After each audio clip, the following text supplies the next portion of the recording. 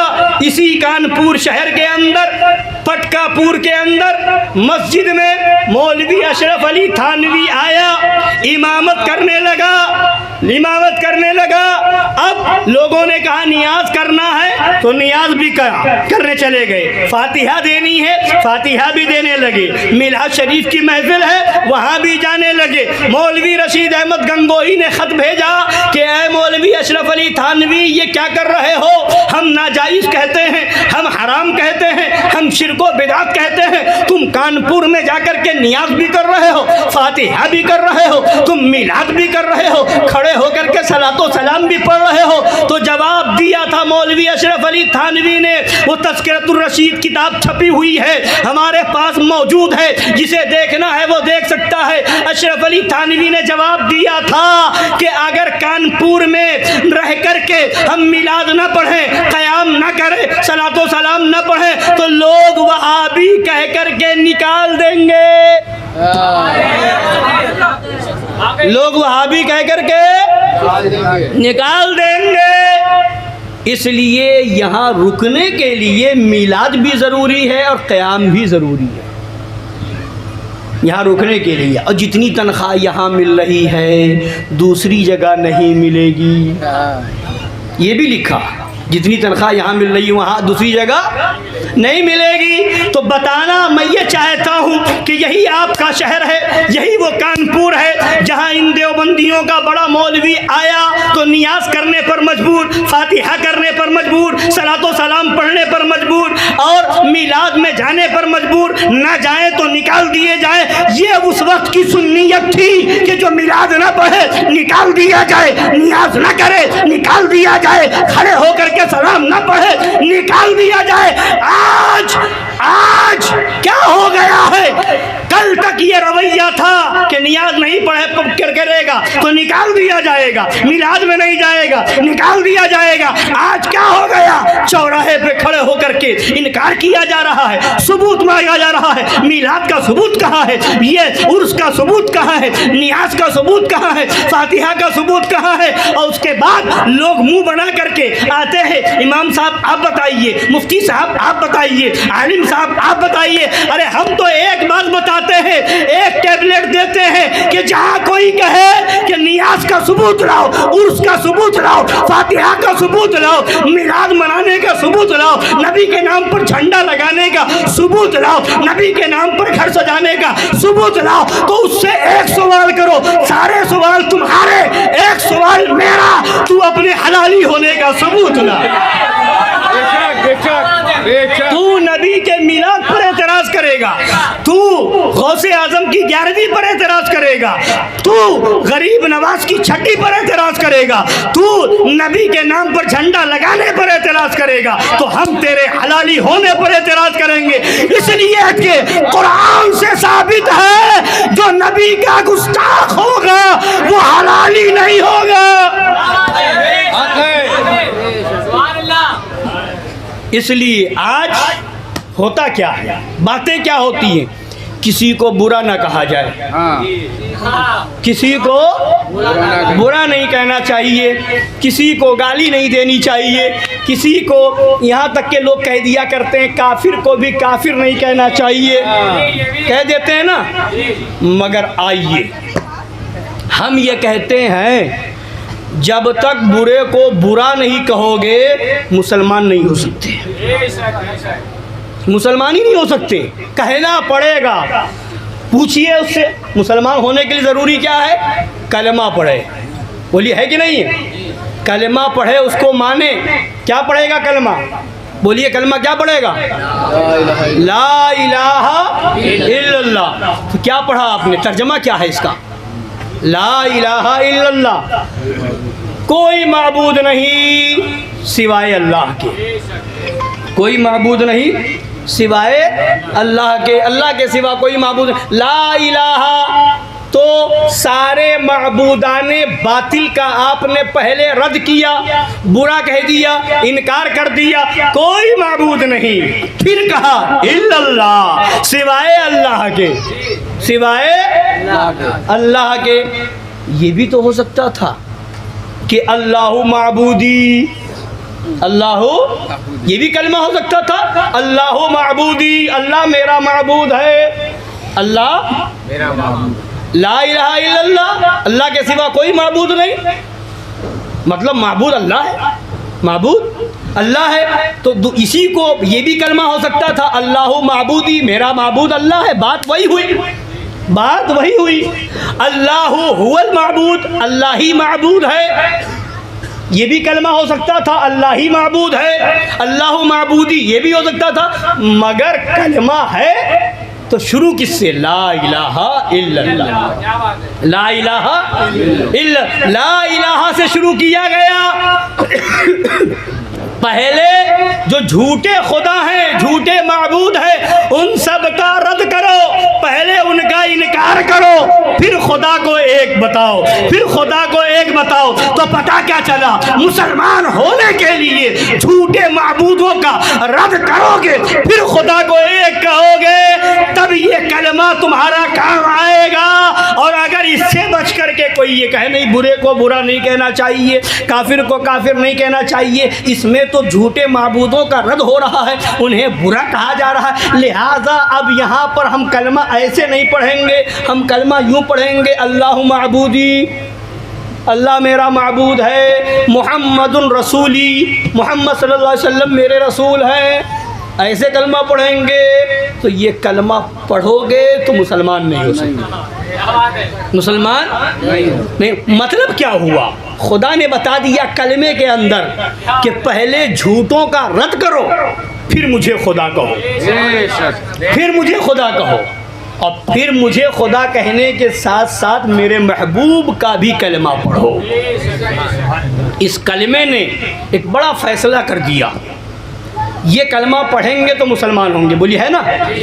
تو پہلے تو رد سے کلمہ شروع ہو رہا ہے، جو کہے رد نہ کرو، امام صاحب رد نہ کرو، عالم صاحب مفتی صاحب رد نہ کرو، تو ان سے کہو جس کلمے میں رد ہے وہ کلمہ پڑھنا بند کرو، پھر کہو کہ رد نہ کرو۔ ابے کلمہ پڑھا جاتا ہے تو رد ہوتا ہے، جب تک رد نہیں ہوگا مسلمان نہیں ہوگا، تو جب تک جھوٹے معبودوں کا رد نہیں مسلمان نہیں، اور جب تک یہ جھوٹے دیندار بننے والے مسلمان کہلانے والے وہابیوں دیوبندیوں کا رد نہیں، تب تک تو سنی نہیں ہوگا۔ سنی بننے کے لیے ضروری ہے، ضروری ہے، رد ضروری ہے، اس کے بغیر تم نہیں ہو سکتے۔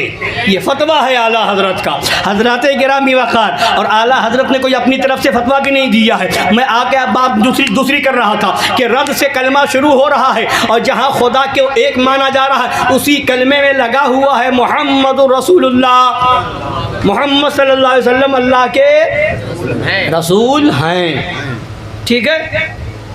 تو لا الہ الا اللہ صرف ہوتا، یہ آگے محمد الرسول اللہ کیا ضروری ہے؟ تو اللہ نے بتا دیا ہاں مجھ کو ماننے کا دعویٰ کرو اور میرے محبوب کا انکار کرو گے، مسلمان نہیں ہو سکتے، مسلمان نہیں ہو سکتے۔ مسلمان ہونے کے لیے مجھے بھی ماننا ہوگا، میرے محبوب کو بھی ماننا ہوگا۔ تو یہ پتہ کیا چلا، کوئی کافر اگر مسلمان بننا چاہے تو نبی کے نام کا کلمہ پڑھے، اور اگر کوئی مسلمان ہو اور اپنے باپ کے نام کا کلمہ پڑھ لے، کوئی مسلمان ہو اپنے استاذ کے نام کا کلمہ پڑھ لے، کوئی مسلمان ہو اپنے پیر کے نام کا کلمہ پڑھ لے، تو بھلا بتائیے اب وہ کلمہ جب پڑھے گا تو اب وہ مسلمان رہے گا کہ کافر؟ بولیے کیا ہو جائے گا؟ کافر ہو جائے گا۔ مولوی اشرف علی تھانوی کے ایک مرید نے خط لکھا، اور خط میں یہ لکھا کہ میں سو گیا تھا اور سوتے ہوئے میں نے کلمہ پڑھا تو محمد رسول اللہ کی جگہ آپ کا نام لیتا ہوں، آپ کا نام لیتا ہوں۔ جب بیدار ہوا تو مجھے اپنی غلطی کا احساس ہوا، اور میں نے یہ سوچا کہ اس غلطی کا تدارک کیا جائے، تو میں نے بیداری کی حالت میں نبی پر درود پڑھنا شروع کیا. اب جب درود پڑھتا ہوں تو پھر یہی آتا ہے زبان پر, اللہم صلی علی سیدنا و نبینا و مولانا اشرف علی معاذ اللہ. حالانکہ اب بیدار ہوں, نیند کی حالت میں پڑھ رہا تھا لا الہ الا اللہ اشرف علی رسول اللہ, بیداری کی حالت میں پڑھ رہا ہے اللہم صلی علی سیدنا و نبینا و مولانا اشرف علی معاذ اللہ. اب پوچھا, اب بتائیے میرے اوپر کیا حکم ہوگا, میں کیا کروں؟ میری زبان میرے قابو میں نہیں تھی, دن بھر یہی پڑھتا رہا. تو اب مولوی اشرف علی تھانوی کو چاہیے تھا کہ وہ جواب دیتا, تو نے میرے نام کا کلمہ پڑھا, میرے نام پر درود پڑھا, مجھے نبی کہا, مجھے رسول کہا, تجھ پر توبہ ضروری ہے, تو توبہ کر, دوبارہ کلمہ پڑھ, دوبارہ اپنی بیوی سے نکاح کر. یہ حکم ہوگا کہ نہیں ہوگا بولیے؟ مگر جواب دیا, کتاب میرے پاس رکھی ہوئی ہے, جس کو دیکھنا ہے وہ دیکھ سکتا ہے. جواب دیا کہ اس واقعے میں تمہارے لیے تسلی تھی, معاذ اللہ, اس واقعے میں تمہارے لیے تسلی تھی. جس کی طرف تم رجوع کرتے ہو وہ بعونی تعالی متبع سنت ہے, معاذ اللہ. تو آپ بھلا بتائیے, انصاف سے بتائیے, کوئی مرید اپنے پیر کے نام کا کلمہ پڑھے تو مسلمان رہے گا کہ کافر؟ بولیے کافر ہوگا کہ نہیں؟ تو اب کیسے عقل کے اندھے ہیں کہ کہتے ہیں نبی ہماری طرح ہے. کہیے معاذ اللہ. ان دیوبندیوں وہابیوں کا عقیدہ یہ ہے, اپنی کتاب میں لکھا معاذ اللہ کہ نبی ہماری طرح بشر ہے, معاذ اللہ. یہاں تک کہ مولوی اسماعیل دہلوی نے اپنی کتاب تقویت الایمان کے اندر لکھا کہ نبی کی تعریف اتنی کرو جتنی ایک انسان کی جاتی ہے, بلکہ اس سے بھی کم, معاذ اللہ رب العالمین.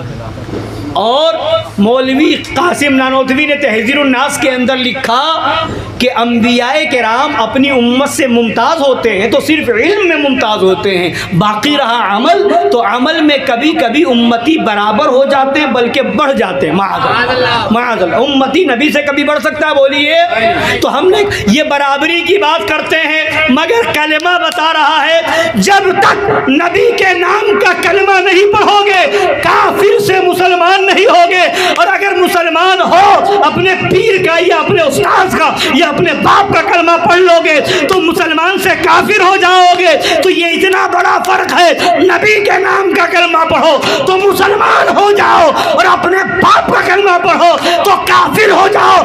اس سے بڑا فرق کیا چاہیے؟ اب بھی اگر سمجھ میں نہ آئے تو اعلیٰ حضرت فرماتے ہیں عقل ہوتی تو خدا سے نہ لڑائی لیتے, یہ گھٹائیں اسے منظور بڑھا لاتے.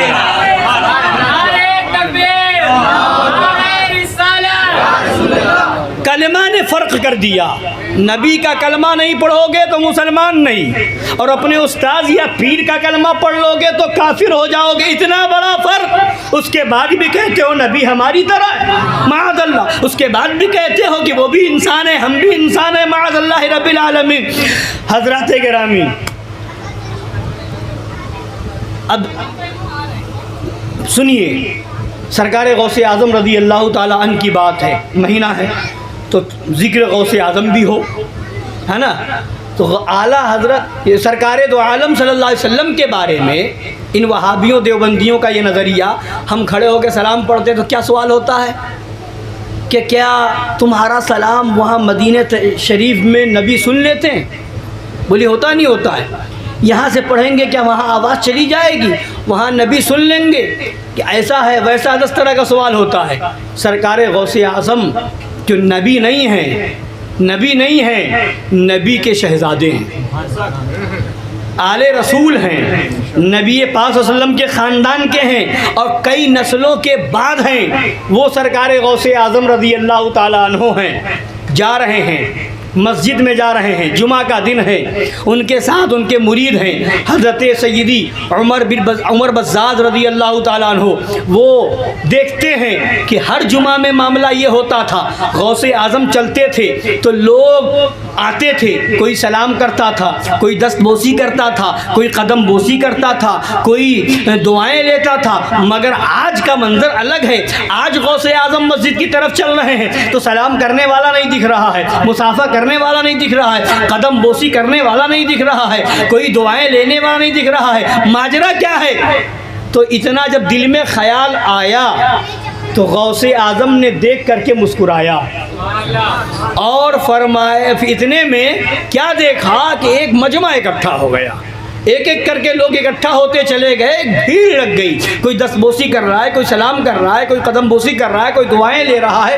اب حضرت عمر بزاد رضی اللہ تعالیٰ عنہ دھیرے دھیرے دھیرے کھسکتے گئے، کافی دور نکل گئے۔ اب جب کافی فاصلہ ہو گیا تو پھر ان کے دل میں خیال آیا کہ وہ وقت ہی بہتر تھا کہ کوئی نہ تھا، میں غوث اعظم کے قریب میں تو تھا، اب بھیڑ ہو گئی، میں اتنا دور ہو گیا۔ پھر غوث اعظم نے ان کی طرف دیکھا اور مسکرایا اور قریب بلا کر کے فرمایا، تم نے ہی تو سوچا تھا، تم نے ہی تو خیال کیا تھا کہ کوئی سلام کرنے والا نہیں دکھ رہا ہے، کوئی مصافحہ کرنے والا نہیں دکھ رہا ہے۔ پھر فرماتے آئے، عمر سنو، لوگوں کے دل میرے قبضے میں ہیں، لوگوں کے دل میرے قبضے میں ہے، جسے چاہتا ہوں اپنی طرف متوجہ کر لیتا ہوں اور جس کو چاہتا ہوں اپنی طرف سے پھیر دیتا ہوں۔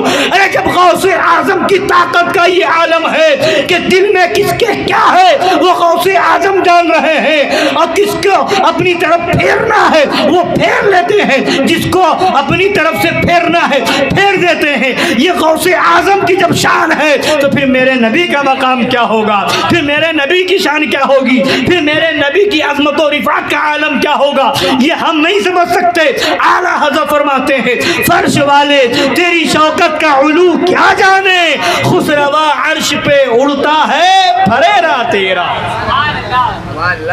تو کہنے کا مطلب یہ ہے کہ اپنا عقیدہ صحیح ہونا چاہیے، ایمان صحیح ہونا چاہیے، نماز، روزہ، حج، زکوٰۃ، یہ ساری چیزیں ضروری ہیں، مگر ان سب سے پہلے ضروری ہے ایمان صحیح ہو، عقیدہ صحیح ہو۔ آج لوگوں کے منہ میں جو آتا ہے وہ بول دیا کرتے ہیں، جہاں پر دیکھا اپنی عقل کے مطابق جو سمجھ میں آیا زبان سے نکال دیا، یہ بھی نہیں سوچتے کہ قرآن کا حکم کیا ہے، یہ بھی نہیں سوچتے شریعت کا حکم کیا لاگو ہوگا۔ لوگوں کے منہ میں آیا فوراً کہہ دیا، ارے یہ مولویوں کی باتیں ہیں، یہ آپس کے ان کے جھگڑے ہیں، روٹی بوٹی کا جھگڑا ہے، یہ تو ایسی باتیں کیا کرتے ہیں۔ ارے ہمیں نماز سے مطلب ہے، کہیں پڑھ لیں گے، کسی کے پیچھے پڑھ لیں گے، ہم جو ہے خدا کی عبادت کرنے آتے ہیں، ہم کیوں دیکھنے جائے مسجد کس کی ہے، ہم کیوں دیکھنے جائے امام کیسا ہے، ہم کیوں دیکھنے جائے پڑھانے والا کون ہے، ہمیں تو نماز پڑھنے سے مطلب ہے، ہمیں تو اللہ کی عبادت کرنے سے مطلب ہے۔ تو یہ معاذ اللہ یہ سب سے بڑھ کر کے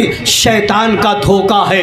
حضرات اگر یہی مسئلہ ہوتا کہ امام نہ دیکھا جاتا، اگر یہی مسئلہ ہوتا کہ صرف عبادت ایسے ہی ہو جاتی، امام کون ہے، مسجد کس کی ہے، پیچھے ہم کس کے ہیں، اگر یہ نہ دیکھا جاتا تو کربلا کے میدان میں امام حسین 22,000 کو چھوڑ کر کے 72 کی جماعت الگ نہ کرتے۔ بتا دیا امام حسین نے، جو حسینی ہے، جو حق پسند ہے، وہ تعداد نہیں دیکھتا، کثرت نہیں دیکھتا، وہ تو یہ دیکھتا ہے حق کدھر ہے، سچائی کدھر ہے، عقیدہ صحیح کدھر ہے۔ جو حسینی ہوگا اس کے پیچھے ہاتھ باندھ کے کھڑے ہو جائیں گے، اور جو یزیدی ہوگا ایک نہیں ہزاروں کی تعداد میں ہو، لات مار کر کے ہم یہ اعلان کریں گے، انہیں جانا، انہیں مانا، نہ رکھا غیر سے کام، للہ الحمد میں دنیا سے مسلمان گیا۔ اس لیے یہ بات یاد رکھیں، یہ مولویوں کا جھگڑا نہیں ہے، یہ کہہ دینا آسان ہے۔ اچھا لوگ اور بھی عجیب نرالے قسم کے لوگ ہیں۔ کیا ہوتا ہے، یہاں بغل میں وہابی ہے، دیوبندی ہے، کتابیں وہابیوں کی بک رہی ہیں، دیوبندیوں کی بک رہی ہیں، گستاخیاں چھپ رہی ہیں کتابوں کے اندر، بتاؤ تو لوگ کہتے ہیں ارے یہ جھگڑے کی باتیں مت کرو، ہم اس معاملے میں پڑھنا نہیں چاہتے، ہم تو بس اللہ اللہ کرتے ہیں، ہم تو درود شریف پڑھ لیا کرتے ہیں، ہم تو یہ کر لیا کرتے ہیں، وہ کر لیا، ہم ان جھگڑوں میں نہیں پڑھتے، ہم ان جھگڑوں میں اپنے علاقے میں وہابیوں دیوبندیوں کا مسئلہ ہو، گستاخ رسول کا مسئلہ ہو تو ہم اس میں نہیں پڑھتے۔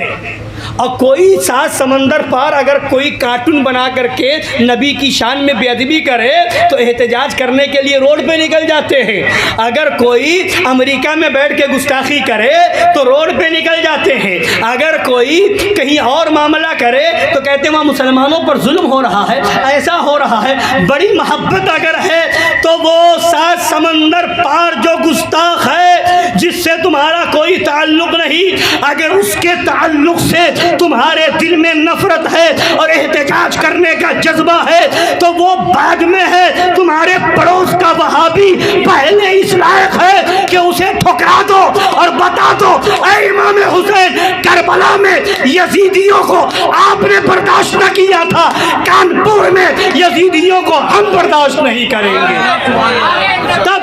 تب سچے عاشق رسول مانے جاؤ گے.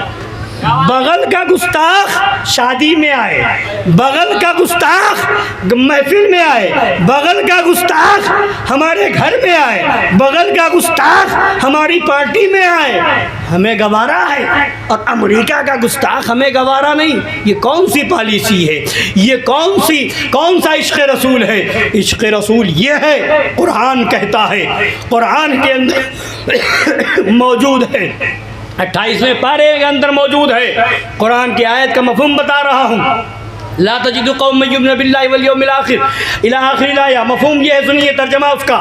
مفہوم کہ اگر ایمان والا وہ ہوتا ہے, ایمان والے کی شان یہ ہوتی ہے کہ اگر گستاخی باپ کرے گا لات مار دے گا, گستاخی بیٹا کرے گا دور ہو جائے گا, گستاخی ماں کرے تو ماں سے تعلق ختم کر لے, گستاخی اگر نبی کی اگر کوئی رشتہ دار کرے تعلق ختم کر دے گا. یہ قرآن کہہ رہا ہے, قرآن, کہ اگر گستاخی رسول باپ بھی ہوگا تو علیحدہ ہو جائے گا ایمان والا, گستاخ رسول بیٹا ہوگا تو ایمان والا اسے دور کر دے گا. یہ میرا کہنا نہیں, یہ قرآن کا حکم ہے. تو اے ایمان والو, میں اپنے گھر کی بات نہیں بتاتا, قرآن کا حکم سناتا ہوں. قرآن کہہ رہا ہے جو گستاخ ہو اس سے تعلق ختم کر لو, اللہ والے ہو جاؤ گے, جنت تمہاری ہو جائے گی اور اللہ کی طرف سے تمہاری مدد کی جائے گی. یہ قرآن میں اللہ نے فرما دیا ہے.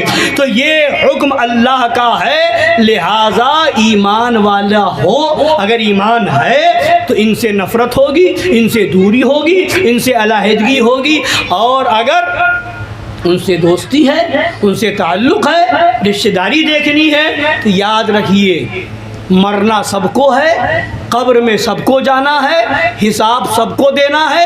اگر مولوی صحیح بات نہیں بتائے گا اسے بھی مر کے جواب دینا ہے, اگر امام حق نہ بتائے گا اسے بھی مرنا ہے, اگر عالم صحیح نہیں بتائے گا اسے بھی مر کر کے جواب دینا ہے, پیر ہو اسے بھی مرنا ہے, اسے بھی جواب دینا ہے, اسے بھی حساب لیا جائے گا, کوئی نہیں بچے گا.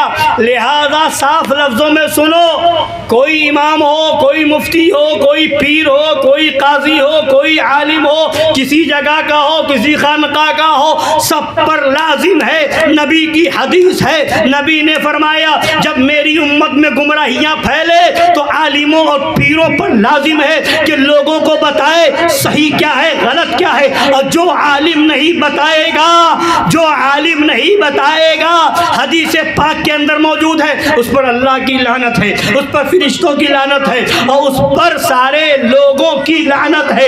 اللہ تعالیٰ نہ اس کا فرض قبول کرے گا اور نہ ہی اس کا نفل قبول کیا جائے گا. یہ حدیث پاک کے اندر ہے. لہذا اسی لیے میں کہتا ہوں کہ پیر بعد میں بنانا, ہاتھ میں ہاتھ بعد میں دینا, امام کے پیچھے نیت بعد میں باندھنا, عالم کو عالم بعد میں ماننا, پہلے یہ دیکھنا کہ وہ حق بولنے والا ہے کہ نہیں. اگر سیکریٹری کا منہ دیکھ کر کے بولے, اگر کمیٹی والوں سے اجازت لے کر کے بولے کہ وہابیوں کا رد کرے کہ نہ کرے, دیوبندیوں کا رد کرے کہ نہ کرے, تو حقیقت یہ ہے کہ وہ امام بنانے کے لائق ہی نہیں ہے. اس لیے کہ امام وہ ہوگا جو نبی کا غلام ہو, یہ تو کمیٹی کا غلام ہے. نبی کے غلام کے پیچھے نماز ہوگی, سیکریٹری کے غلام کے پیچھے نماز نہیں ہوگی.